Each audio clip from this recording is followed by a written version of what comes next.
Welcome to the Richard Lloyd USA YouTube channel. I'm Richard Lloyd. I want to extend a special thank you and gratitude to my new subscribers in Austin. You know who you are.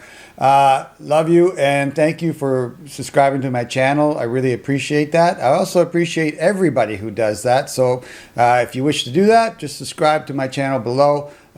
Greatly appreciate it. Comments, everything in the comments section. You know what to do. In this video, what I'm going to do is show you how to change the wheel bearings on a 2008 Ford Escape. Mine is a hybrid, but this applies to all Ford Escapes from 2008 to 2012, regardless of whether they're hybrids or not. These parts, these drivetrain parts, are the same on all of them. Also understand that this is for educational purposes only. I take zero liability or responsibility for any damage or injury which you may incur in doing, following these instructions. This is just for educational purposes. I show you how I do it. All right. You're going to need some special tools for this. I use the hydraulic press to press the bearings in. If you don't want to buy all these special tools, definitely you don't have to. You can go another way. You can just go buy, instead of just buying the front wheel bearings, which is what I did, these things here. Great value, two of them under 40 bucks for both bearings, and then basically take the other ones out and put these in, and off you go. The other way to do it is to just buy the whole assembly, which is right here. It's basically the spindles and the wheel bearing hubs all together as one piece. You just unbolt the old ones out and then bolt these in. I will put all the torque specifications and everything in this video, including a whole list of them at the end of the video. You'll see that in the video. Going with the pre-assembled units, obviously much more expensive. You can see that, they're $162 here, and they vary in price. It's up to you how you go about it. But I went the full, disassemble the old ones, put new ones in, and I show that in this video. And I'll put links for all this stuff in the video description below. So let's get at it. Let's change the wheel bearings on my 2008 Ford Escape Hybrid. Okay, first thing I'm going to do is loosen the axle nuts. They're 32 millimeter nut on the end that basically secures the nut to the hub. I'm going to take the little hubcap off here with the screwdriver, and I'm going to use a 25-inch breaker bar with a 32 millimeter socket on it, because guess what? The nut is on a 221 foot-pound, so it's on there pretty stiff. I like doing this with the tires on the ground, the wheels on the ground, and the car in park, as that puts the least amount of stress on everything, I believe, anyway. But you can do it any way you want. This is how I do it. There we go. Just loose. That's all we need. I'll finish taking it off after and we do this procedure on both sides. So on the passenger side wheel and on the driver's side wheel, just loose. Like I said, don't take it off. We'll take it off after we disassemble everything else. Now, people always ask me what I use as a jacking point. And, Ford recommends that you use the rocker panel right here. But I find that for me, a lot of the time causes damage to the rocker panel. And if you have a weak rocker panel, like it's rusted or something, you'll crush it. So what I do is I go beyond that over to the lower control arm bolt, the rear lower control arm bolt, which is right there. And I jack from that point right there. And I'll show you my jack going onto that point. It almost fits perfectly. Next, again, just like everything else, if you have another way of doing it, do it that way yourself. But this is what I do, how I do it. And I've never had a problem jacking from that point. Now I have a rubber pad on my jack, as you can see. And that rubber pad is actually a hockey puck. Bought it on Amazon. Everything in I use in this video. I'll put links for it in the video description below. Those are affiliate links, so you'll help me out if you buy that stuff there. But if you need a rubber pad for your jack, I see that, for me, the hockey puck works really well, and they're cheap. So I'm jacking on that point that I showed you earlier, which is the rear bolt on the control arm, lower control arm. Well, there's only one on this, so there really isn't a lower. There's just the control arm. You get a better view of it here as we go. And I like to jack it pretty high up because it gives me the most amount of suspension travel and room. So jacking it way up. And then I'm going to use my jack stands, and I'll show you where I stand those, where I put the jack stands to make it secure. Okay, and I use the same jacking point on both sides, so no need to show you that. Okay, so next I'm going to set the jack stand and lower it down on it. All right, here you'll see a cross member. Right here is where I'm going to place the jack. I've got a little, just like that, and the cross member goes across the whole car to the other side, basically to the subframe it connects to. But that's what I use. I don't use this because I find this kind of soft, and I bent it a little bit, putting a jack stand on it. But here, it's always nice and solid. Oh, it's nice and good. Lower it down on there. That's it. And now we just do the same thing in the same place on the other side. All right, same configuration on this side. I guess I should have mentioned when I was taking off or loosening the axle nut that probably a good time to loosen your lug nuts while you're there too. Not completely, but just loose.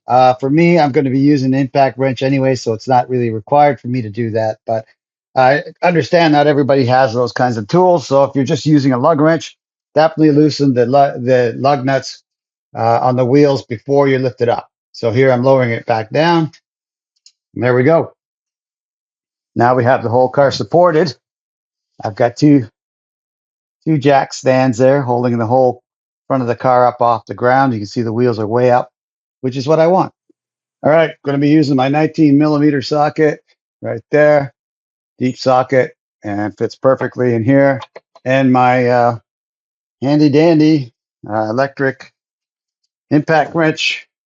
This thing's amazing, but it makes short work of this job. If not, like I said, loosen them on the ground and take them off with your lug wrench. So here we go.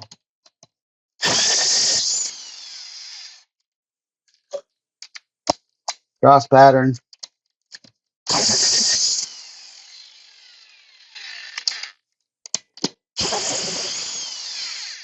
And of course, we're going to do this on both sides.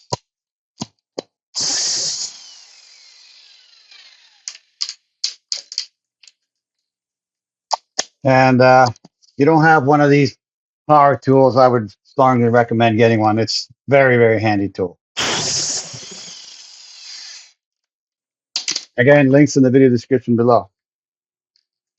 So the next thing we need to do is remove everything from the steering knuckle. So I'm going to start with the brake caliper, and then the wheel speed sensor, I believe, right here.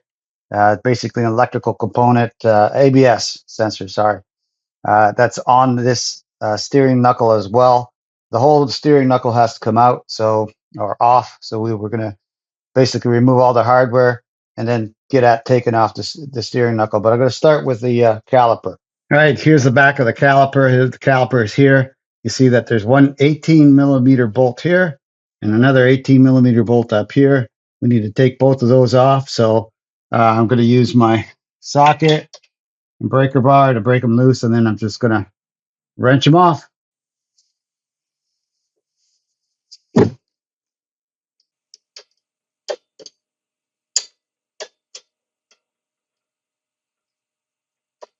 Careful the flex hose when you're doing this.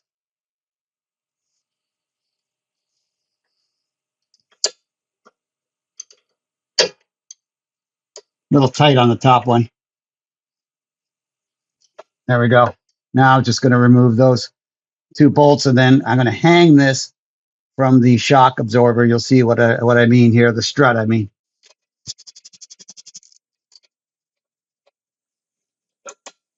Loosen the bottom one off and loosen the top one off too. Take the top one right off and leave the bottom one on here loosely just to hold the caliper. You really don't want to put any stress on this flex hose because you may damage it. And that's why I'm going to hang it there and move it out of the way here in a second. And I'll show you that too. Also, Do not touch that disc brake at all, that rotor. Try and keep any grease or dirt off that rotor as much as possible.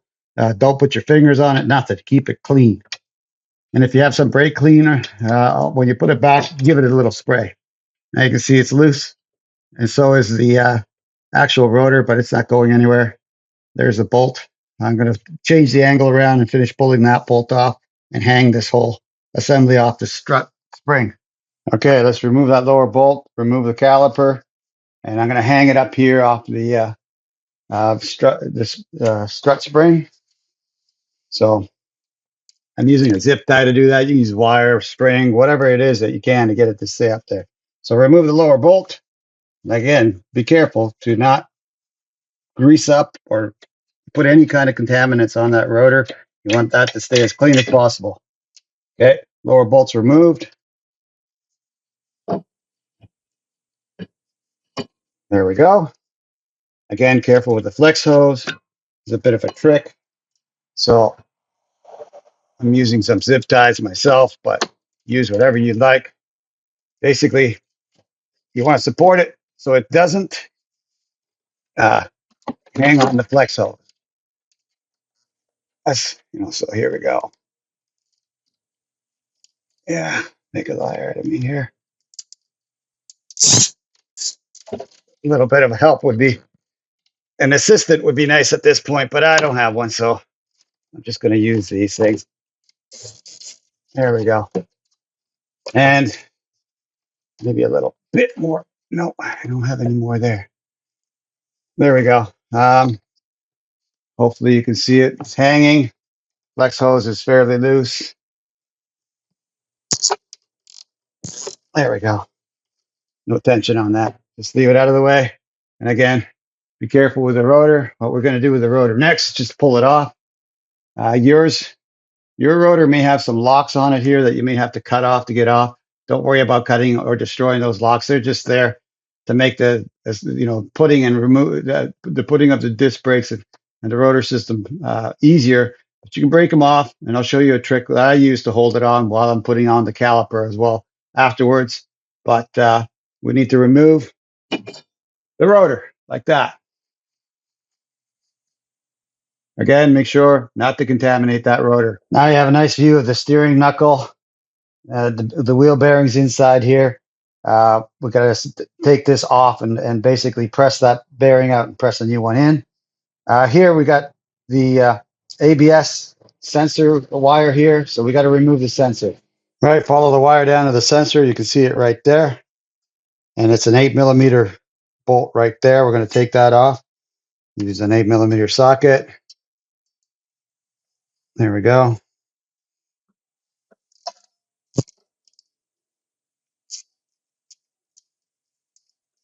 Like so. There's a nut. Take it off. You can see now the sensor a little better. And just wiggle it off. Now mine's been off before, so it's pretty easy. You may have to leverage it with a screwdriver or something, use some penetrating oil, but mine just will slide right off like that. And just take it, move it out of the way. So that's one more component off that front knuckle. Next, we start taking the big nuts and bolts off the knuckle so that we can remove the whole knuckle by itself and press the bearing in. So I'm going to take the nut and bolt off the bottom pinch on the steering knuckle is this one here. So I'm gonna, and I like to basically put the force on the nut, not the bolt. I got a 13mm on the back, and it's a 15mm nut on the front. Yours may vary, so check the size before you put it on. Don't just go with mine. You might have a different size than mine, but on mine the back is 13mm and the front is 15. And I'm going to use my impact wrench on that.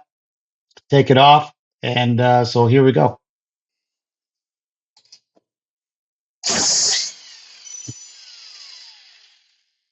And that's why you have power tools. Take stuff like that right off. So now we just pull out the bolt. Now yours, again, I've done this before, so this is fairly well lubricated. I keep things lubricated, so I'm just going to take the bolt out. Yours may not come off this easy. You might need to do some more work. There we go. nut and bolt. I always put them together so I don't lose them. I know which way they go together. Now we're ready to pull the lower control arm down. But right now, yeah, I'm going to use my pry bar on it right here. Now, when you're doing this, be careful not to damage the rubber boot. It's right next to it. You can see it's moving, and I'm just going to give it some strike there. But at this point, it's just loose. That's all I wanted to do, make sure it's loose. But next, we're going to take off the rest of the components and then remove the whole steering knuckle off. But the next piece to come off will be outer tie rod end. As you can see here, mine has a what do you call it, cotter pin through it and a castle nut right here.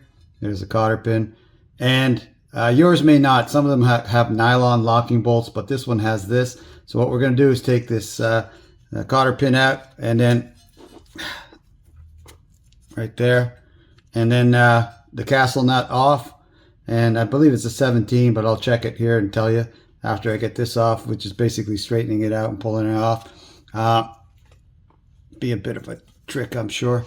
And then we're going to lift this right up, pull it right off, then continue on to the strut bolts and nuts and bolts, which are up here. See if you can see those. Adjust this a bit. There. Yeah. So next, after this, we're going to take these two off here, and then the axle nut over here, and then we can probably remove the steering knuckle and start the procedure in replacing the bearing. All right, straighten out that cotter pin as much as possible, and then pull it out. There it is. Vice grips are good for that. If you find it's too hard, you may be able to cut it and then pull it off. But mine was easy to straighten out because there was lots. I left lots there last time I took it off. Lots of cotter pin, the entire thing actually. So next we're going to take a, let's see what size that nut is, and we're going to take that nut off. All right, the nut is an 18, so I'm going to use my impact wrench on that again. Here we go. Off it goes. Why you want those tools? Because they're just, if you do this a lot, you want those tools. Now, you'll see that this thing is still jammed in there. It's not going anywhere. Don't hammer on the nut. On the bolt. You'll wreck the threads. I've been shown a trick, which is basically hit it right here. And usually that loosens it up. I'm going to try that. We'll go there next. All right. I'm going to be careful, but I'm going to hit on this face of the steering knuckle right here with the hammer. Okay? See if it comes loose.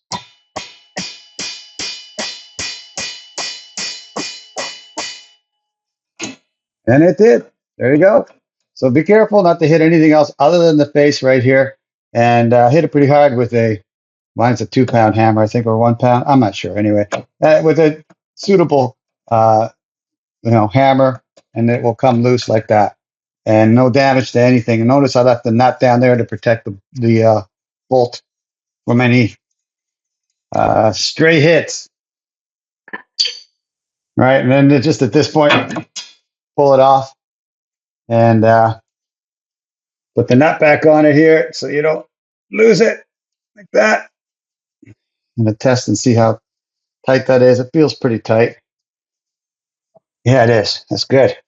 So these are Moog parts. I love Moog suspension parts. This is the tie rod end. You can see it has a grease nipple on top, which makes it last a lot longer. Moog makes awesome suspension parts. It's basically all I buy. Though they're more expensive, I'm worth it, and they're worth it. So yeah. Now, again, links in the video description below. All right, next we got to take these two nuts off and then the bolts from them. These are 18 millimeter. I'll try my impact wrench, my smaller impact wrench. See how it goes. And I'm using an 18 millimeter socket wrench on the back. There we go. Okay. Things are moving a little easier now because I've taken the outer tie rod in. But yeah, let's see what happens. See, my smaller impact wrench, which is a cordless, can take this off. We'll see. Hopefully you guys can see it.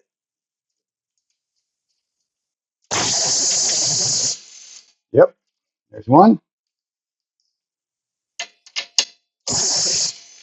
two. There we go. Next, see if we can push these through. Probably can't. No, it's pretty tight. So,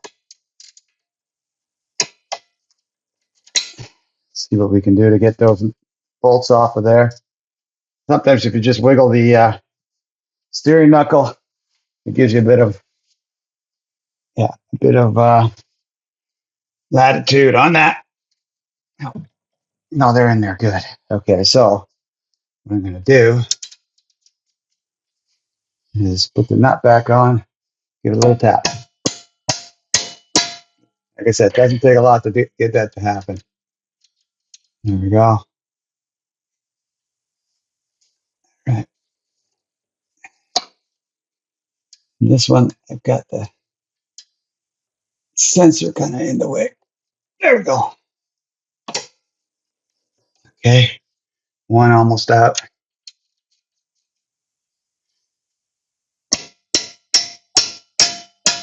Two almost out.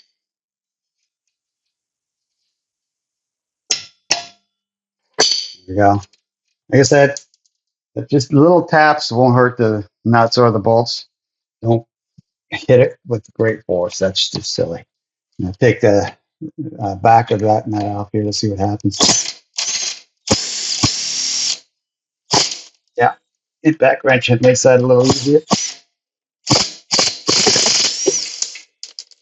All right, there we go. One, and one more to go with the top one here. Again, put the nuts and the bolts together so you don't lose them. Or if you lose them, then you'll use them both. Anyway.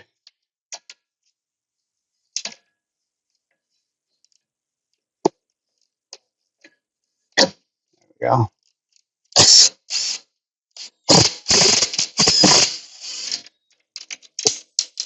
There we go. Both of those are off. So now I'll show you what's left. And that's the axle nut. Take that off. And then we'll remove the steering knuckle. All right, next the axle nut. I'm going to use a 1/2 inch with my 32 millimeter socket and 1/2 inch ratchet, and just basically twist it off.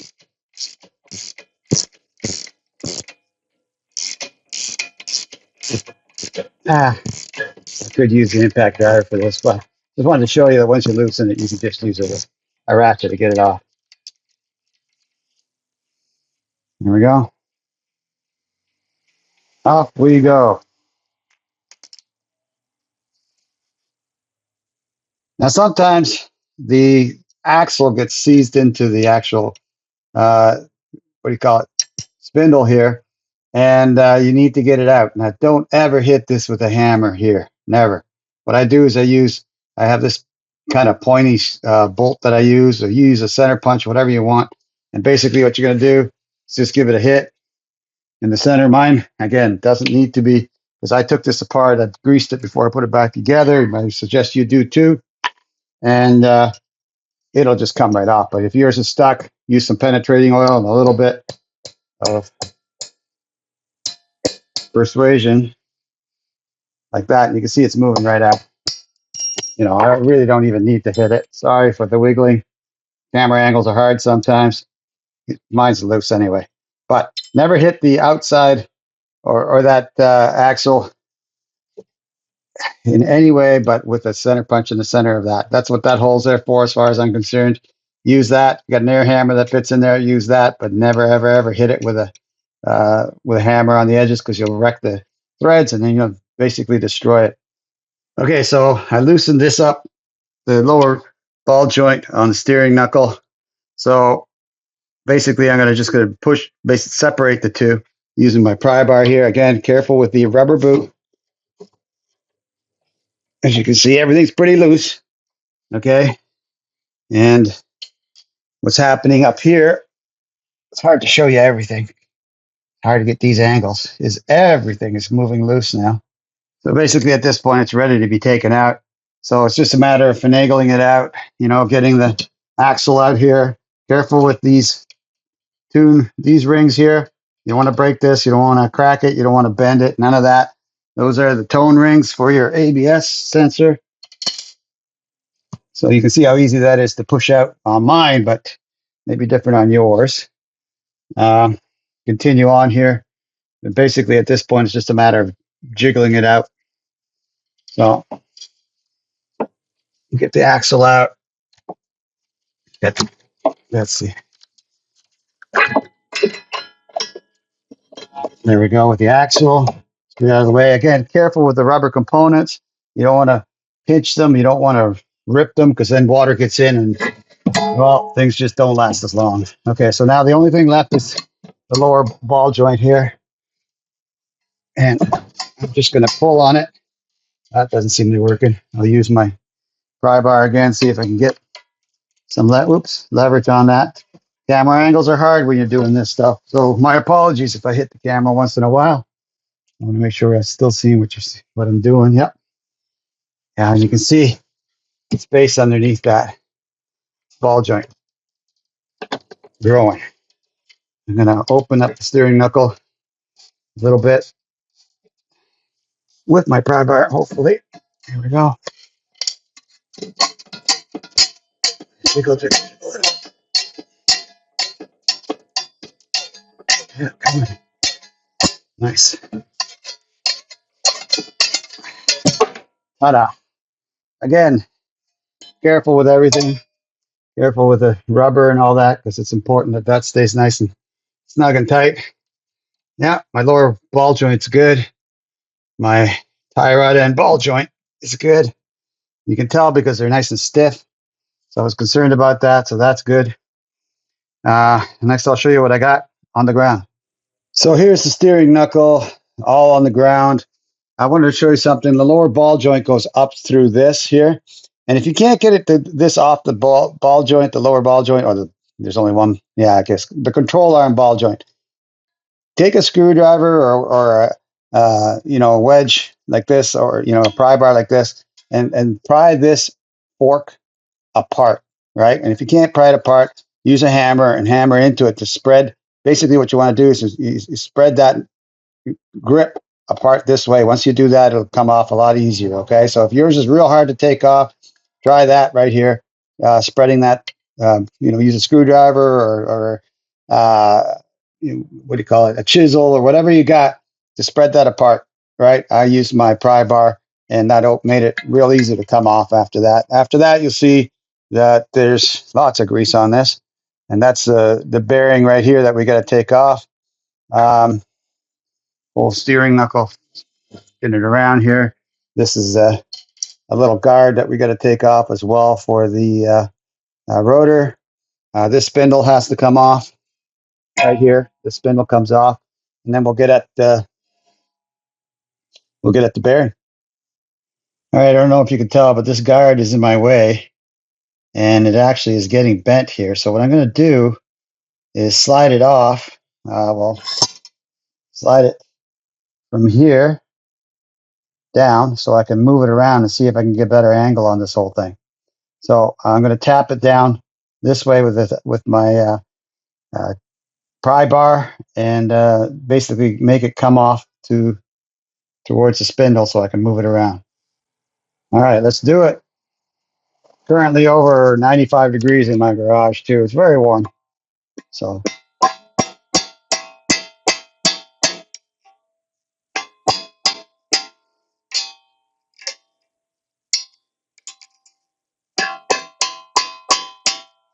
just go around and tap it down all the way around. There. Now I've got the guard free of the unit so I can move it out of the way as best I can. Hopefully keep it from getting bent. That is the whole point here, but as you can see, it's that way. So let's do that. Let's put it back on the press and see what happens. All right, I got it supported here and here and here. This bracket helped being loose, so having this shield off was good. Helped me to move it around in a position where I could get this all to work. Maybe you can figure out a better way, but that's the way I got it. You know, regardless of how you do this, the bearing will be destroyed by you extracting it from this unit. So I'm just going to tighten this up, and then we're going to push down on it with. All right, I had to make a custom jig. I cut a rotor in half. I had another old rotor kicking around, and between the two of them and a couple of blocks that come with the actual press itself, I was able to create something that works to take this off, but it was not easy. But I'll show you all the pieces after I'm done pulling the piece off. So we're ready to start notching it down here. So I'm pumping.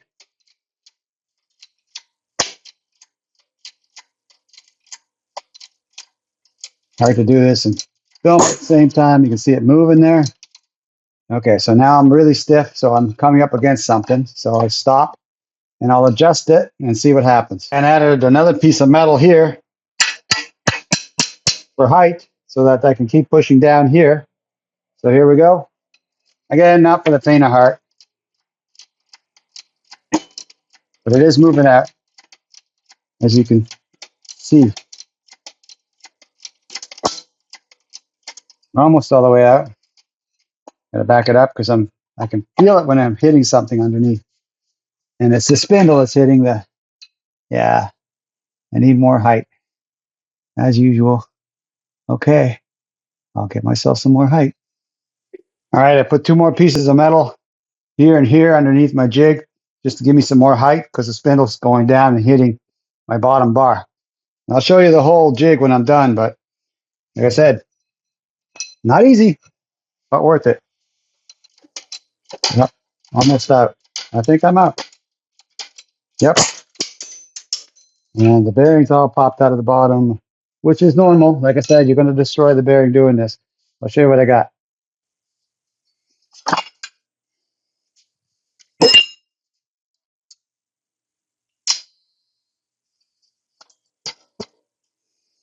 There it is. That's the bearing. Well, the spindle pushed out. Now I got to take out this clip here and then remove the inside race of the bearing. And the spindle part right here. Show you this so you guys can see what I did. There we go. And so yeah, what I got is a cut into rotor, then a rotor hollowed out in the middle, and then the spindle fits through the center like that, so you can push it down through. And I've jacked it all up with a bunch of metal on the bottom. Right here, you can see this piece and these pieces here, this piece and that block there. So you just need a lot of height and some way of supporting it as it's going through. And I'm sure I bet the, there's all the bearings falling out. I bent the metal guard plate for the disc brake. Let's see. Down. I can't see it from this side. Second. Yeah. It's a little bent, but I'll bang it back straight. It's just a casualty of war. No big deal there. That can be straightened out with a hammer. So I'll do that. And next, there. That is the inner racing stuck to the spindle. We got to cut that out. Now notice also here I have another little piece of metal here, but that's no big deal. That'll cut right off when I'm going through it with my, so this racing has to be taken off this spindle. And the way we're going to do that is by cutting it and then, breaking it off. So I'm going to cut diagonally across this race right here, trying not to go too deep to hit the spindle. But if you do nick it, it doesn't matter. Just don't dig into it. We're going to go diagonally across it from this side to this side in a line. And I'm going to be using my angle grinder to do it. Wear your safety equipment, folks.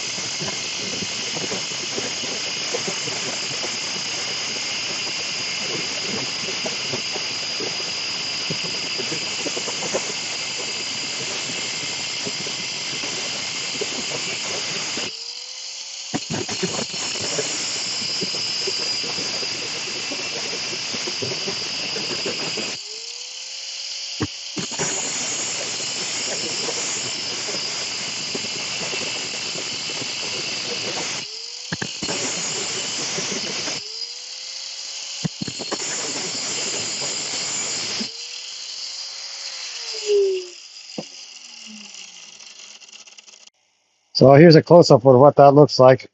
So I've got a very deep gouge all the way across it, right to from one end to the other. And like I said, it doesn't matter if you nick the spindle a little bit. It's okay. Just go deep on it. Next, I'm going to put my chisel in that and then split it apart, and it should come right off.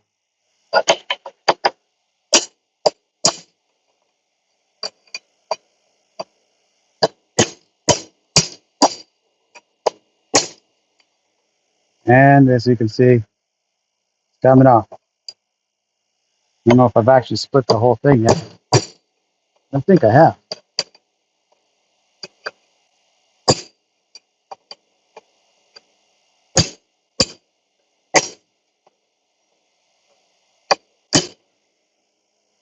I'm going to give it some more grinding and get down to the metal. But it is coming off. You can see it's moving here, but not quite free yet.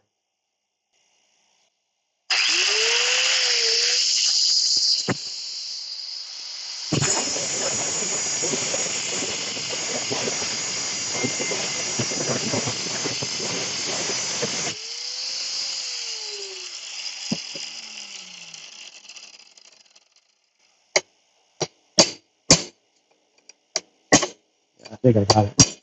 Yep.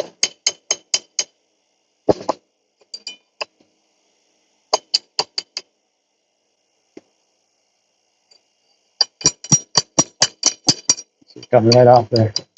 And like I said, I nicked the spindle here a little bit, but it doesn't matter. It won't hurt it at all.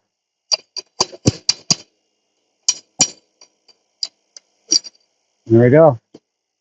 There's that racing out of there. And you can see I went right through, right here.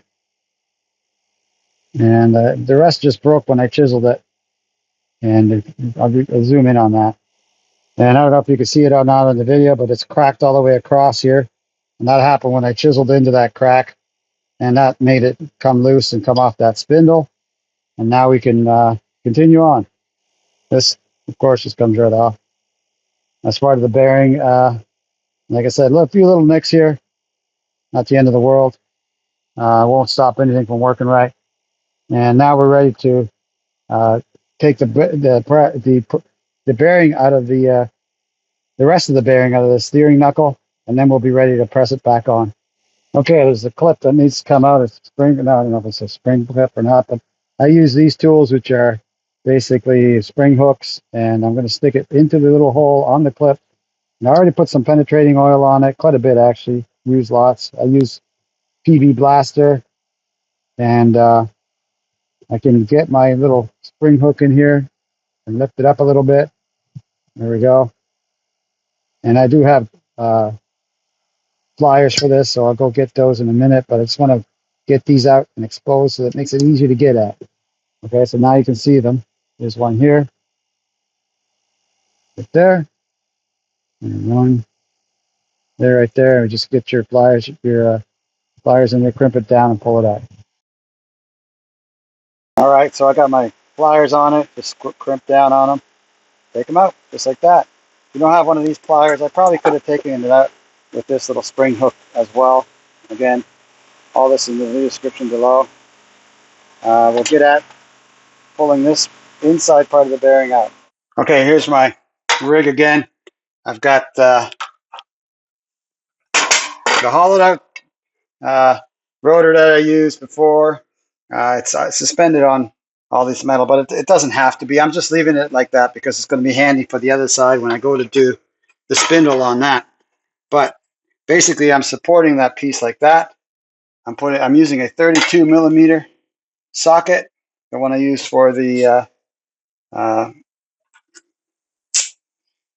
axle hub or the axle nut, and see if I can get this through there.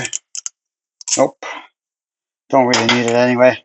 So at this point, we just press it down through. Now don't worry about it. I know we're pressing on the inside brace, but it doesn't matter. We're destroying these. These what do you call it? Bearings don't matter anymore. They're done.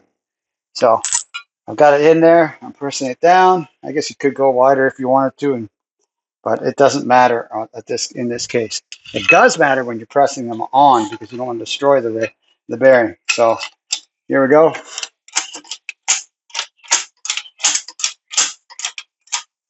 Get some tension there.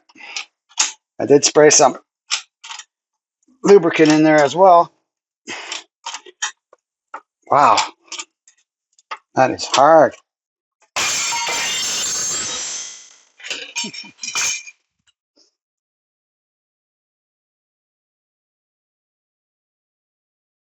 So I put a couple of C-clamps on that rotor. Hopefully that'll keep it steadier. And we're going to try this a third time. But it is moving downward. Every time it pops, it does actually move forward out of that piece. So, yeah, again, not for the faint of heart. And I will give you an alternative to this, but it's much more expensive. That is buy the part complete, already made.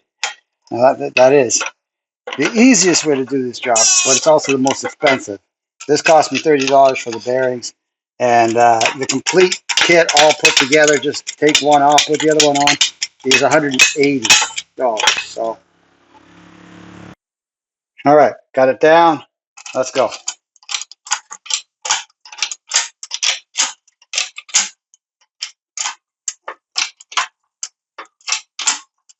That's better. Much better. Every time you hear that pop, it's moving.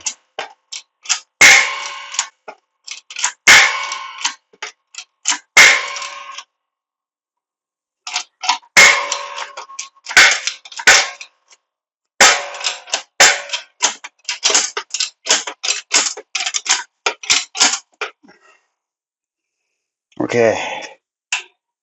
I'm hitting the edge of the press, but not a big deal.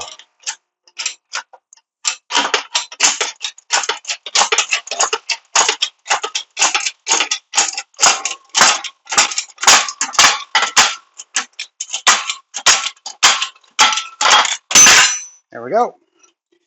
And there's the bearing out. Here's the other side where we took that other piece off, but that's more or less the complete other side. And we have the steering knuckle now free to put a new one in. And that's what we're going to do next. Okay, here's my new bearing from Amazon. Again, links in the video description below. This is for a Ford Escape Hybrid 2008, but I believe they're the same all the way around. But check for fitment. Make sure. That's another nice thing about Amazon. It does give you fitment, and it should fit your car. So there's the bearing, and inside you also see a C-clip as well, which we will put in after we put in the bearing. Very nice bearing. Like it.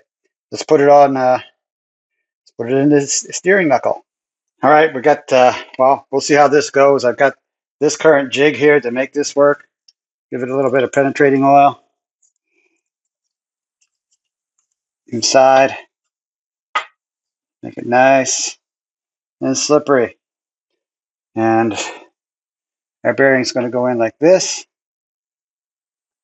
And what we want to do is press on the outside race, not the inside race, the outside race only. And the best way to get that to happen is to use the old bearing, because the old bearing is missing the inside race, fits over that perfectly, and it'll allow us to press it down. So I'll get that little block of steel I got, came with the press, see if it fits. Oh, just come on, just a little bit. Open that up a little bit. All right, I'll adjust it a bit and we'll get back to it. All right, I put a little more steel here to balance it out, make it even more even as possible. And now we're going to clamp down on it, see what happens.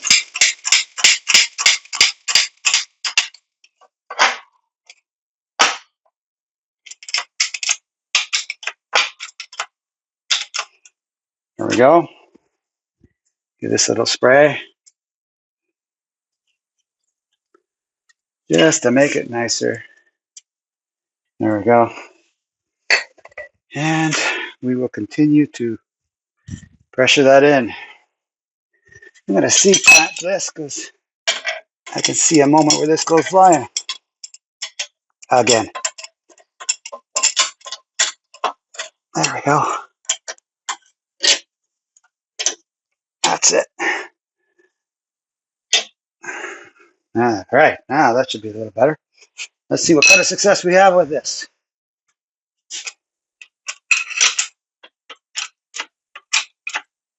Nope, going right in. Nice. Uh-oh, I'm canted. I'm in the wrong angle. All right, gotta fix that. All right. And that's more steel, basically.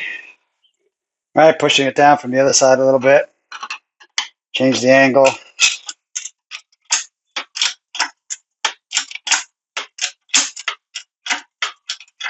There we go. Nice.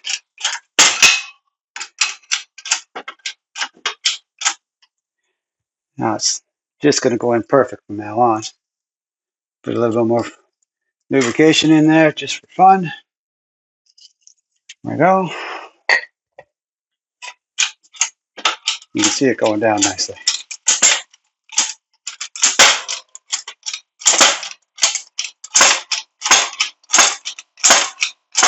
Now you got to press it in as far as it can go because you got to get down below the line of the C-clip so you can lock it in.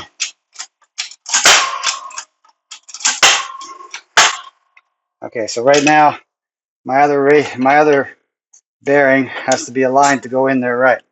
It's not right now, but it will be in a second. Right there. There we go.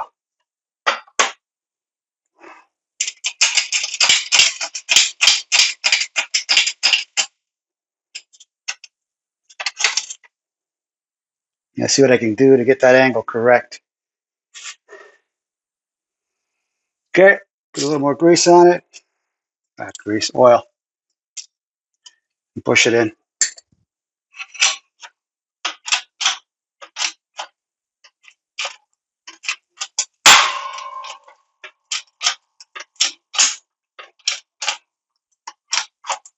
I think I'm there. We'll see. Way to check is to see if the little ridge for the C-clip is available. Now, because of what we did, we pressed that bearing in a little bit, but it wasn't a big deal. I think I used my ridge. Yep. We'll put the C-clip in next, and then we'll put the spindle in. Now this C-clip is quite a bit more substantial than the other one. It's thicker, wider, everything better. So I'm going to put it in. Usually pretty simple. Let's see what happens. Basically put it into my C-clamp pliers, like so. Make sure we're in good. And just like that. Make sure you're seated. You are. I am. That's it. Now we need to put the spindle back on, and that bearing will be more or less assembled. But we also have to put the shroud around it too, so we'll do that as well. Now it's a good idea to take pictures of everything as you go, so you can get the orientation as you go back. I've got this more or less right. You see this piece? It sticks through this square that's cut out. The lip faces outward. Hard to really define, but I know I got it in the right position. I'm just gonna basically smack it down into place. It's a friction fit. And I'm hitting it right on the lip, like not on the lip, but right on the crease all the way around this inner ring, okay?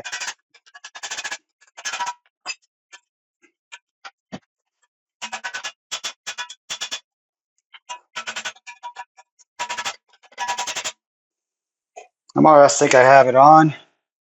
Give it a couple more taps in the back here. It's a fairly thin piece of metal. It's pretty malleable, so if you need to change it or actually bend it in any way to make it fit better, it's not hard to do. There we go. I believe I have it pretty well down.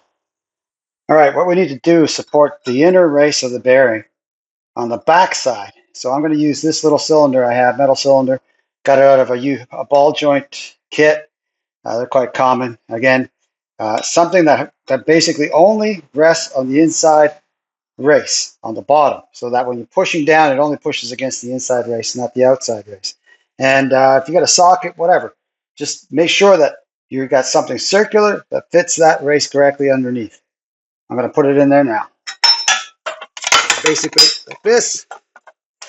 like that. And I'm going to check the fit underneath, make sure we're good.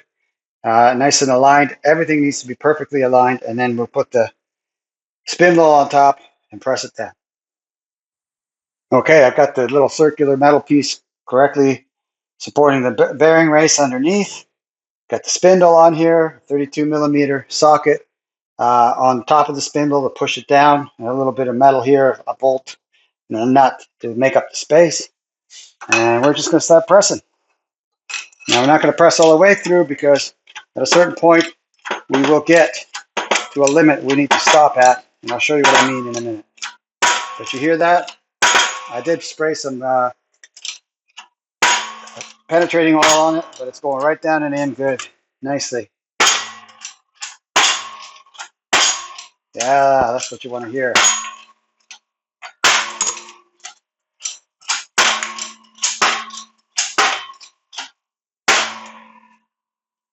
I think I'm pretty well there.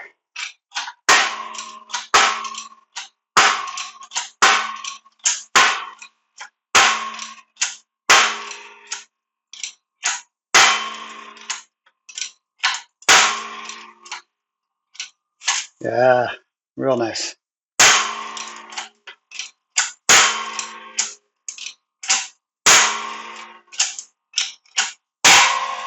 That's different. Hear that? I think we're there. Back this up. Take a look at it.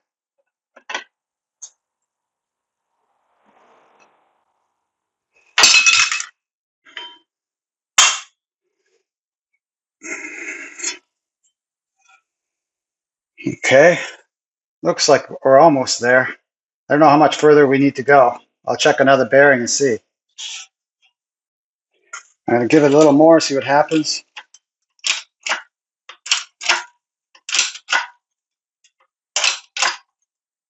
I think we're there.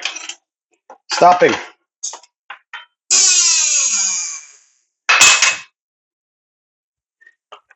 And let's see what we look like. Look good. Yep. Nice. Nice, nice, nice. There you go. Got the bearing on there. It's nice and tight. Oh yeah. Very, very nice. Feels good too. Nice feel to it, nice and tight. All right, that's one side done. Now let's put it back together again, and I'll give you all the torque values for everything as we go. Okay, just to verify that I did press it in far enough, I'm looking at an old one I have. This is the old one. And you can see the spindle right here is right to the edge where it starts to curl up into the race. And this one is exactly the same. And when they're sitting down on the concrete, they're perfectly level across this height. So they're both the right height. They're both pressed in right. And I guess the way to check really is just to make sure that you're all the way into the curve of that race right there, the inner race. And you also heard it when I was pumping it down that it made a different noise when I hit the bottom. Okay, that's when you stop. All right, back in the wheel well, or at the wheel well, we've got the axle and all the components. I'm going to put a little bit of number 2 bearing grease on the splines on the axle because no, you never know when I'm going to take it off again. And I like it when it comes off real nice and easy. And if you do this, most likely the next time you take it apart, it'll come apart real nice. So there's that.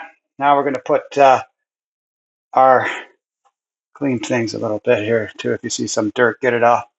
There we go.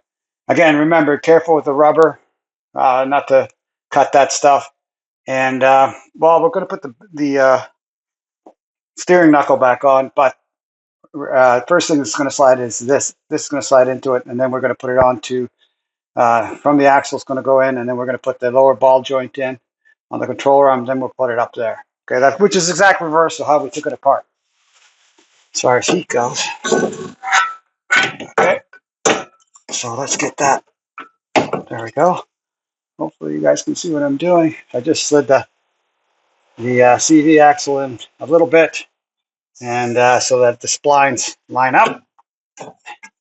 Now we're going to go and put the lower, they call it the ball joint, lower control ball joint, into the appropriate hole in the bottom of the steering knuckle, which will probably take a bit of force. There we go. Now watch your fingers when you're doing this. And again, like I said, watch the rubber up here, right? So I'm lining it up right now on the shock absorber or the strut. And down there, well, we're just going to jiggle it around till we get it.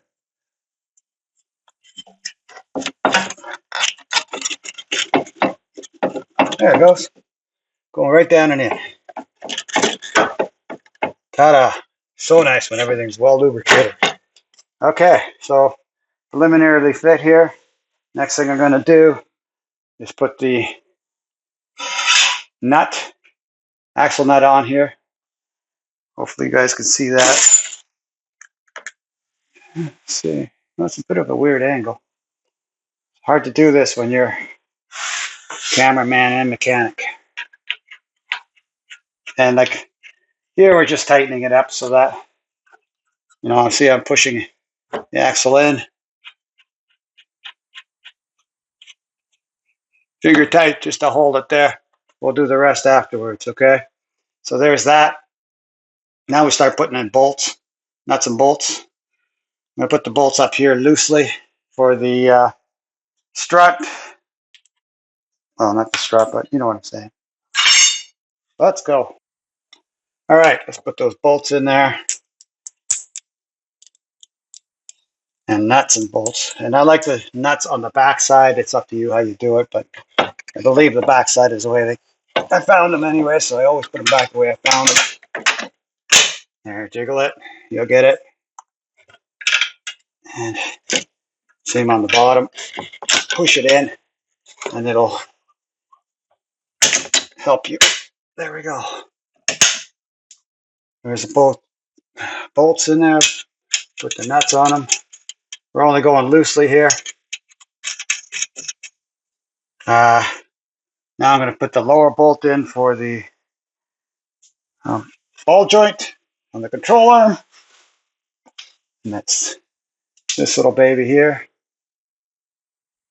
And I noticed I completely screwed up the rear shield. I had it on this side. Got it backwards. I was looking at one from the other side, but basically you can just pop it off as, you know, when it's on here, and then you'll see that it trails to the back. This piece goes through there, and we're pretty well okay here. It will function and do what it's supposed to do. There we go. And looks pretty straight. And if it's not, you can still bend it more once you put the rotor on. But as the rotor goes on here, I don't see that touching, right? We'll see. We'll see. But we're going to check that. All right, let's put that bolt on. Okay, you can see there the lower control arm. And you can see right through the bolt, which means the ball joint is perfectly aligned. Here we go. These are greasable ball joints, so I'm going to grease them before I put the wheel back on. But yeah, Moog. I love Moog parts. And not a sponsor of this video, but they don't have to be. I'm just telling you, if you want good suspension parts, go with Moog. You're gonna love it. Okay, so that's a 13 for me on the front side and a 15 on the back side. So I'm gonna hit it. And I'm gonna torque all these down to the correct torque after I snug them down, but I'm not tightening them down completely. So 15 on the back, I believe. Might be a 14, I don't know, let's see. 15. Yep, 15. All right.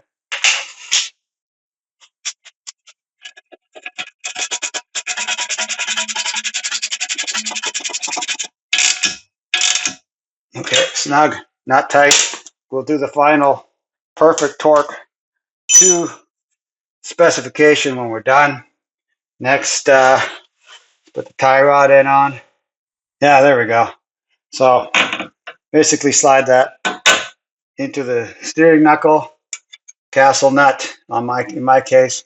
Make sure that the slots are towards the ground. Again, just go in snug, and then we'll torque it down to the correct torque, put the cotter pin in there.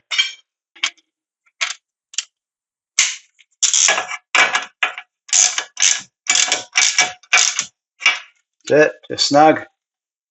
Now we're going to go back up here to 2 bolts there. Those are the strut, and they're 18s as well. I'm going to hold on to the back of it with an 18 wrench.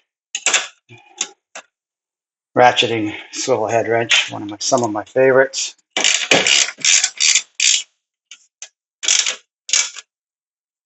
Again, it's just snug.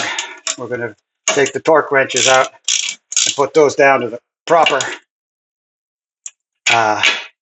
torque. I'll show you what those are, tell you what they are.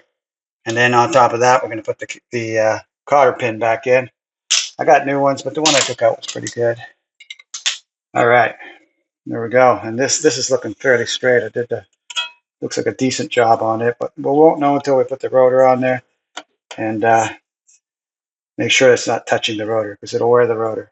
So now we're going to torque all those back on. Then we'll put the caliper back on and torque that down to the right specification because, hey, there's a reason there's torque specifications. The manufacturer says it should be that tight.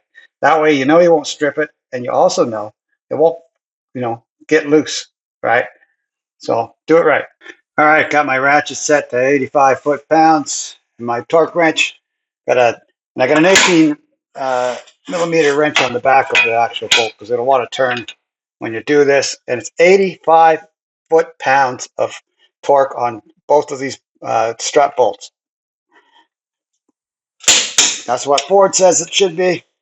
That's what we're doing. I click it several times because it moves a little bit. So just to make sure.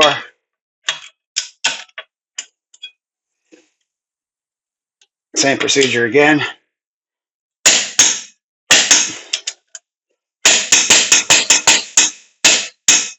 That's it. So those are 85. Next, we're going to tighten down the tie rod end, which, according to my documents, that one goes to 59 foot-pounds. And I don't believe it's an 18. Oh, yeah, it is. So we'll do that next. And set my torque wrench to 59. Again, if you don't have a torque wrench, get one. Shouldn't do this work without one. I believe that every nut and bolt should be torqued to its proper value, right? Not doing so is a safety concern or a maintenance concern or something concern. But yeah, I wouldn't do this without knowing that each one has been torqued to the proper number. So this one's 59 foot-pounds. And again, this one's going to be tricky because you got to get it tight. And you also have to be able to get the cotter pin through the castle nut, in my case.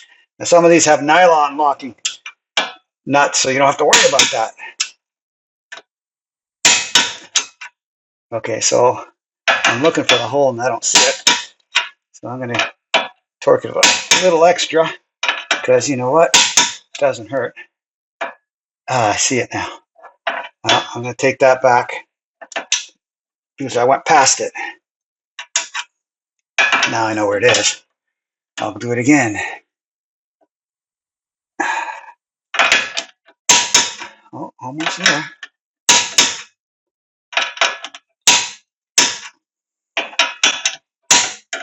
Oh, sorry guys. There we go. Okay. So now we just put that cotter pin through, bend it back, and that one's locked down. And yeah, there we go. Just like that. You guys can see it. Bend it up and around is what I do. Around the nut as much as possible. Careful, it's sharp sometimes on the end especially.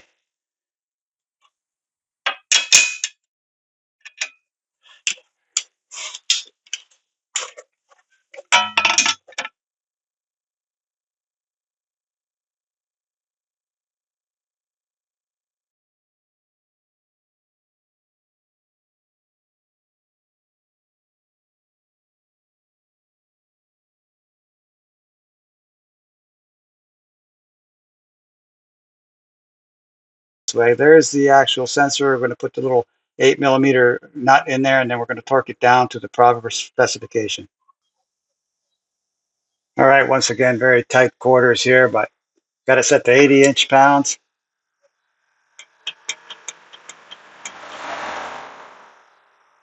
Okay, maybe you can hear it click now. So you need this is I think a 1/8 inch-pound torque wrench for small little jobs like that. All right, these Ford lug nuts actually have a metal jacket around them to make them look pretty, tell you the 19mm and all that. But eventually the jacket wears off and falls off like it did on this job. There's one that fell off on this one. Probably because the impact wrench is just hitting it too hard, or maybe just because it's not a great design.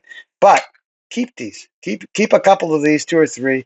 You know, if you take your tires and your wheels off your car enough times, they will fail. So, but don't throw away this lug nut, because here I put on the rotor right here, and you can see I use these, the broken ones, because you can go all the way through and you can go very, very deep to hold the rotor on. Now they're just hand tight. That's all you need. And the reason you want to hold the rotor on, because it makes putting the caliper on it much easier. And when you're done, just take these off and use regular lug nuts to put your wheel on. All right. So yeah, little trick. Don't throw these broken lug nuts like this away, because that gives you a lot of latitude. You can go way deep with them, and then you can use them to hold on rotors like that. Okay, the 2 bolts on the back of actually that hold the caliper on, these torque down to 129 foot-pounds, and very hard for me to hold the camera and torque to 129 foot-pounds. So I've already torqued them down. Just put them on, torque them down to 129, and be happy. And also, like I said, be careful not to get this dirty. Keep the grease and dirt off the rotor. All right. Other than that, we've got it back together now. We're going to put the wheel back on and tighten the axle nut, and then torque the wheel lug nuts down to 100 foot-pounds, and the axle nut to its proper also torque. Okay, done. These lug nuts go to 100 pounds per square inch. Sorry, 100 foot-pounds. A little heat's getting to me a little bit. And go in a crisscross pattern. So, 1, 2, 3, 4, 5, right? And then do it again. Just make sure you got them all nice and snug, right? Then the center axle nut goes to 221 foot-pounds, which I've already torqued it down. And don't forget, put your hubcap back on, snap it in, and you're done. Now, I got to do the other side still, but the other side is exactly the same as this side. Same procedure, but if you don't want to go through the process of pressing a bearing, taking a bearing out, pressing a bearing out and pressing a bearing in, you can definitely go in a lot easier way, but it costs more. For 180 bucks or so, maybe 200 on Amazon, and again, I'll put links in the video description below, you can buy a pair of steering knuckles preloaded with brand new bearings, ready to go. Just take the old ones off, put the new ones on, and you're done. In which case, this video will help you anyway, because it will show you how to take those steering knuckles off and put new ones on to the correct torque specs.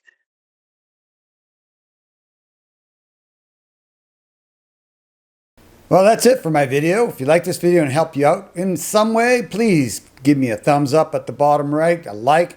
I really appreciate that. It helps my channel and it helps me grow here on YouTube. Comment section, put your comments down there. If you, anything you want to say to me, please feel free to put them down there. I read them all the time. I do respond. So put your comments in the comment section as well. The video description below has all the links to all the tools, parts, and pieces that I used in this video. So those are affiliate links. Please use those if you're going to buy the parts anyway. It helps me out. Doesn't cost you any more than going directly to Amazon or eBay, and I greatly appreciate it. Also, if you like my content and you want to see more of it, please consider hitting the subscription button, subscribe to my channel. I really appreciate that as well. And then you, as part of the subscription process, there'll be a bell icon. Click on the bell icon and you'll be notified every time I put up a new video. Again, I greatly appreciate it. Take care of yourselves, and and we'll see you on the next video.